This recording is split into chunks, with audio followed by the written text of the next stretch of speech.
I guess if there's one thing we can rely on every week, Ben, it's this guy, the guy who has a physical plan for us all. Jarret, how's it going, mate? I'm great, and I've got good news. There is some physical releases this week, so we won't have to talk about what's on the tally. We can concentrate as what's on the shelves or what's in the warehouses that's hitting home entertainment this week, gentlemen. The first release I want to tell you about is from Sony Pictures, and it's a little film that's caused quite a bit of conversation, so much so that there was like a famous YouTube film reviewer basically said, I don't want to review this movie. I don't think it's fair to review this film. And then it was a question of his credibility because you're like, if it's your job to review a film and it's a Yeah. pretty major film that's part of like the discourse and conversation of pop culture, You don't do really it. get a say on what you do or don't review. No, totally. But needless to say, he's probably getting a kickback from Sony Pictures. But it's that Madam Web. It's the Sony Marvel universe that's Spider-Man universe without Spider-Man. So Madam Yeah. Web, it's coming out in all the formats, 4K, Blu-ray, DVD. But here's the kicker is that JB Hi-Fi have got an exclusive steelbook, and the way it's been packed is if you want the Blu-ray component with the 4K, you have to go and get that steelbook because the trade-wide 4K has no Blu-ray. But it doesn't matter because all the special features are on the 4K disc. So, I mean, I surely mean, if you're going to buy it's it, an you're odd, just happy with a 4K. yeah. I mean, it's an odd one to to try and jam up customers on a bit, I isn't it? know, yeah. I mean, it's yeah, exactly. I don't think they It's even not did it like for it's Morbius. They Well, didn't it's put out the a it's the movie that exclusive Sydney steelbook. Sweeney came out and almost apologized for. She goes, "Look, I'm just an actress doing a job." Yeah, totally, totally, totally. because she And was what? on such a run. What? She was on Who's the such a lead run again? of things. Don Johnson's Dakota Johnson, Yeah. Dakota and Johnson. she was Yeah. basically doing the interviews where she really didn't talk about the film much. It was sort of like dancing around it. But yeah, anyway, that one's coming out, and it's packed with featurettes because obviously nobody wanted to do an audio commentary for this one. It's got a gag reel, but there's also one deleted scene, which is surprising because I would have thought they would have trimmed a lot of things. But this seems like that kind of movie where they knew it wasn't gonna quite pan out the way they wanted it, and just went, "Fuck it! Look, we messed around with Morbius a lot to no avail. Let's just release it as it is and get it out in cinemas and get it over and done with." But anyway, that one's coming out on home entertainment if you guys are interested. I actually do want to see it. I'm going to Yeah. wait for streaming. I don't Yeah. need. I I'm look, not going I'm to. This will have no resale value no. I will get to it eventually. One, I'm fatigued by superhero movies. Two, I don't Yeah. think much of the Sony Marvel stuff. Like, it's just not my Yeah, bag. no, if it's not Spider-Man, which Yeah. is really part of that Disney but license from Sony, blah blah Yeah. blah, I'm not really interested, No. So anyway, that one's coming out. Then Studio Canal are releasing a title on Blu-ray and DVD this week, which I'm like, I mean, I make sense that they're not doing it on 4K, but if it was coming out on 4K, it would be an instant buy for me because I fucking loved this film, Wicked Little Letters. Oh And not yeah. only is it a great film, but it looks magnificent. The color palette on this film is exceptional, especially for a film in, period set, dreary British piece. But just the colors pop, but the film is Great just movie. flawless. I Yeah, think just it's I incredible. think it's Timothy Spall's best performance. He's so great, but he's on that Ozempics, isn't he? Because he's He has unnaturally lost a sort lot of of weight. thin. Yeah. Yeah, he's lost a lot of But weight. how I mean, good is he in anytime it I though? Yeah. so good, he's Yeah. so cold. I mean, Olivia Colman, it's so good to see her, and the duality of her character in this is Mm. incredible. But yeah, exceptional film. Like it was hilarious. It touched the heart, and the beautiful fact is, it's based on a true story that probably would have been forgotten had it not been for this particular. Olivia Colman produced it, and she was insistent that Jesse Buckley play that character, and Oh, like, what she's perfect so casting! good. Yeah, It's like her Yeah. reprising that role from, was it Wild Roses? yeah, That Yeah. that kind of role. She is an incredible actress. She can yeah. really play that kind of character, but then play, was it Ray that she played in the She was in Star Wars Men. films and Yeah, that? no, she And wasn't. Men, of I don't think course. she was in Star Wars. She was in one of the Star No, that's Wars. Daisy something. Oh, Daisy Ridley. No, was Yeah, she in Rogue One then? no, that was another chick entirely. Felicity. Felicity. Yeah, Oh, okay, Yeah. I get confused. Look, I've watched all of the new Star Wars one time, and that was Felicity enough. Jones. So, yeah, I think Felicity. that's right. Yeah, there you go. But I did She enjoy was in Rogue One. she was in Men. yeah. Men? Men. Yeah. Yeah, I remember. Yeah, Men, I remember. And I remember Wild Rose. And I think I've seen her in a TV show as well. But yeah, she's Yeah, there's absolute delight. She was just actually here recently shooting a film with the director of These Final Hours. That chap. I can't remember what his name is. It's not Justin Kurzel, no. No, No, I know the one you hang on a mean. second. yeah, and Hang he on did a the second, Jarret. Not Netflix. remembering things is my shtick. Totally, yeah, I totally stolen that one from you. Sorry, Ben. I think it might be called something like "We Belong Oh, Dead" or Zach something like Hilditch. that. Zach Hilditch. Yes, of course. Yeah, he did that 1922 movie, didn't he, on Yep. Netflix, the Stephen King adaptation. Yep. Anyway, I digress. Another release from Studio Canal this week is Baghead. It's coming out on DVD and it's coming out with no features. And like I said, it probably would have been a good idea to include the short film. Probably could have been a good idea to include an audio commentary because the director can certainly talk. And it probably would have made for some value if you felt like compelled to own this movie. People can hear Yeah. what he has to say on like next week or the week after the show. Oh, have you been pocketing that one and saving that, have you? Yeah, I have. Okay, well, there you go. All right, well, rightly so. Then Paramount Pictures are putting out Bob Marley One Love on 4K Blu-ray and DVD. Now, Glenn, you saw this one. Ben, you didn't see this one. Is that Okay, correct? so yes, I did, and the whole reason the show this week is a bit different to what it was supposed to be was because that interview fell through. We had a great chat, and I guess I didn't check all the boxes or something. Fair enough. Okay, no, understandable. Fair enough. But it was a good film? It was okay. Look, It was okay. Look, I say mixed blessings because the plan was, and I don't know why Glenn suggested this, but he wanted us to do the whole show in blackface, which I think would have just really caused us a lot I thought you were going to say we're going to do a strong focus on Jamaican cinema. Yeah. So we're going to talk about Cool Runnings. Yeah, We're just gonna fucking smoke spliffs all night. Yeah, man. and So that all one's the music coming. was just going to be from that Pass the Dutchie. What's the band who Pass the Dutchie? That's all the songs. Well, that one's coming out on Home End, and it's got a 4K Blu-ray and DVD. Now, this one's loaded with featurettes and some deleted scenes. I think there's actually 8 deleted scenes, so that makes up for the lack of deleted scenes for Madam Web. Yep. So that one's out, and then So the can I last. just- They I just are put- the yeah, deleted sorry. scenes from Madam Web. Yeah, yeah. They are. I was about to say before One of you those go, like, jokes. it's not strictly a biopic in that it tells his whole life story. It's just the moment in time when he's in exile in London recording Exodus, the album.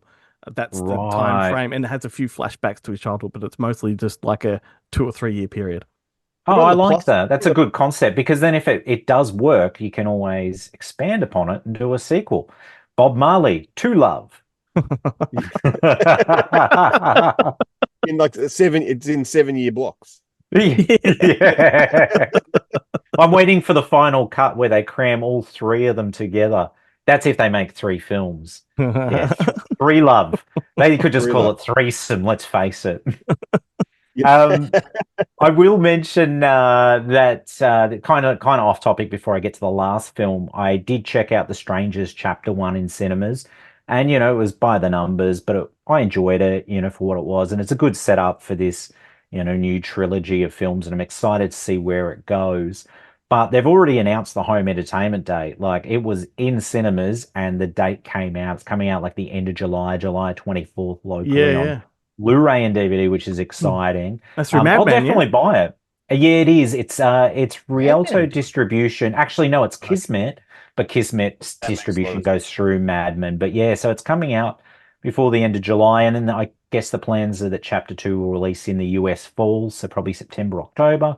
Then Chapter 3 So, early next I year. read that he shot all 3 in like 53 days. Yeah, back to back, slammed Yeah. them out. Yeah, Yeah. so crazy, man. Rennie Harlan. And it was funny, actually. I jumped on Facebook because I saw someone had tagged him and ended up having a look at his personal Facebook. And I don't know, but it seems like maybe he had done a reality TV series a few years ago with his semi-new bride and child. And I think he's expecting a second child. And his wife, who's incredibly attractive, beautiful woman, but is also a muscle woman as well, had done a lot of the Yeah. muscle women. I follow things. him I'm on like, I Facebook. want- It's I interesting. want to life. see that reality. If there's a reality show like that, I want to see it because Rennie Harlan's great. Like, I mean, he's made a couple duds, let's face it, but he's a Yeah. character. Man, like And he's another yeah. one. It's Just- like he's like Michael Bay when everyone loves to shit on him, but you forget that he made some of the fucking best action movies of the era. Like Yeah, he made Ford Fairlane, and like everything else is forgivable. If you Die Hard 2, Cliffhanger, and Die Hard 2, Cliffhanger,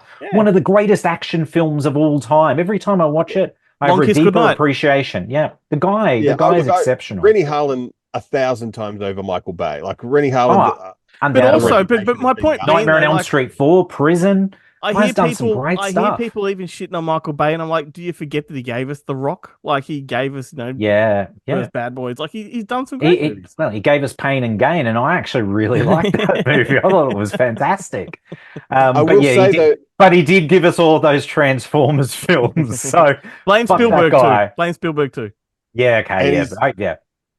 I'll blame him for a lot, Spielberg. I blame him for that bloody Tintin movie. I didn't enjoy that. I like that Tintin movie. I like that. Oh, well, okay. Well, maybe I might be wrong on that one. The Transformers audio commentary with Michael Bay put me off Michael Bay completely. Because all he talked about was Michael Bay? He does talk about Michael Bay a lot. Refer to himself in third person? That would be great. But that would be fantastic if it was Michael Bay doesn't like slackers on a Michael Bay set. And that was his whole thing. You've got time to glean, you've got time to clean. Yeah. That's exactly the kind of thing. But I'm just disappointed that the Rennie Harlan show isn't like a Rock of Love with Rennie Harlan where they try and find him a wife, because that I want to see. Well, that would be great. Well, if it is a reality show out there, I hope that I can find an English subtitled version. So I'm going to do some digging for that. But the last title I will mention that's coming out this week, lads, from Universal Pictures, and it's Drive Away Dolls. Yes. Yeah. Another one I haven't seen. Yeah, so we interesting. Watch yourself, Jarret. We have Ethan Cohen on the show coming up. Oh, that's great. Like it? But I did not enjoy this film at all. The only thing I liked about it was its duration, because I think it clocked in under 85 minutes. Yep. But it was a very long 85 minutes of my life. And look, I liked it a lot. The brothers would work together again and maybe forget doing these other projects like, Shakespeare adaptations and well, this is interesting, quirky lesbian comedies. This was originally conceived like 20, 30 years ago as a Coen Brothers movie, and it's very Coen Brothers-esque. Like if it had been 20, 30 years ago, maybe there might have been a level of subtlety about it, and it could have sat with the Wachowskis Bound or something like that. But a comic caper that's more weighted toward the comedy. But yeah, I just did not enjoy it, and I watched it with the wife, and she did not enjoy it. She was pretty keen that I could just turn it off at any point, and I said, no, I have to see it through. Yeah. If I've watched Intolerable Cruelty and The Lady Killers, I have to see all of this film. Anyway, yeah, it wasn't for me, but it is loaded with special features. I think there's about 3 featurettes on there. So if you did enjoy it, and I mean, here's the weird thing too, is that it's getting a Blu-ray and DVD locally. In the US, got Blu-ray and DVD, but in the UK, they're doing this one on 4K. So that's kind of surprising. I mean, Universal Pictures have been doing some weird stuff in the UK, because they actually done Night Swim on 4K as well, whereas the States just did Blu-ray and DVD. Well, I don't know what's happening over there. Ethan Cohen's wife wrote Drive Away Dolls, and it was originally titled originally titled Drive Away Dykes. They're both going to chat with me on the show and go into the whole backstory of the title and where I'll be fascinated to hear the conversation, because I just want to I'd like to know a little bit more about it, but it's kind of one of those kind of films that I just don't it sits with Intolerable Cruelty. I probably won't be going. Jesus, no, that's out of line, mate. That's out of line. I don't know. I mean, I'm probably due to rewatch Intolerable Cruelty. I was going to say, I think 20 years later. We really need to do a show where we go back and watch films that we hated on release and haven't seen since for a reevaluation. Because, Intolerable Cruelty has been sitting with me for a while as the movie that ended my love affair with the Coen brothers. Yeah. But did you come back for... What about Burn After Reading? You didn't. Yeah, that was great. Jive with that. I never, to be honest with you, I was so upset by Intolerable Cruelty that I've never seen Burn After Reading. But my theory is though, you should check that one out. That's an exception. Everyone's allowed a misstep. Like you can't just. But they did do Lady Killers as well, and they did that other one. What was that one you saw in Cannes, Ben? Inside Llewellyn Davis. That one you saw in Cannes. What did I The see? the period set one that looked magnificent, Oh, but it was All just Hail Caesar or whatever. Hail Ah, Caesar, Hail very Caesar. Yeah, I very didn't mind shallow that. film. Like looked beautiful. Hail Caesar reminded me of Hudsucker Proxy in that it was a bit too like a high concept for them. It Yeah, was a but weird one too because of the P.T. Anderson movie, which it was very kind of similar to. No, no, very that similar. was Yeah. that wasn't that different. That was No Country for Old Men. No, no, No, no, no. no. The Inherent Vice. It had a Inherent Vice. Isn't similar. isn't that Yeah, weird? Then you had No Country yeah, for Old Men, and then Paul Thomas Anderson had the fucking Daniel Day Lewis one, Yeah, whatever that and no they're both similar yeah, to kind of yeah, Big Lebowski kind of. yeah. Well, yeah, Drive yeah. Away Dolls has the whole trope of, the Fargo with the characters of Steve Buscemi and Peter Strommer in the car. There's two characters that are very much like them, and I find that a recurring thing in their films as those sort of side gangster characters with the quirky conversations and shit. And they get the Mm. lead this time round. But I don't know. I think it was for me. I think it was one of those kind of movies. Is a bit more um, comic leaning. That the crime and the mystery element was kind of Yeah. not that fascinating. But The- yeah. Before But we anyway, I will be rewatching Blood Simple because I do watch that annually, and Amazing. I think that's just the ultimate Yeah. Coen Brothers subtle crime Well, comedy cake. I'll add an end cap on that and just say that he did make this movie as a teen movie, so it's aimed at a teen audience rather And than I definitely felt that I was the wrong demographic yeah, for it. Yeah, yeah. absolutely. So there you go. But anyway, that's all the releases this week. A huge amount of releases and all new films making their way to home entertainment. No reissues this week. But I will be back next week to tell you about some classic titles that are making their way to the 4K Ultra HD format for the first time locally. So, gentlemen, until next time, stay Stay physical. Hey, physical. physical. He deliberately holds out. He does. He does it. I think you just got a delay because I said it exactly the same time. as you. Hey, fix it in post. I know a guy in Sydney. He's really good at syncing audio.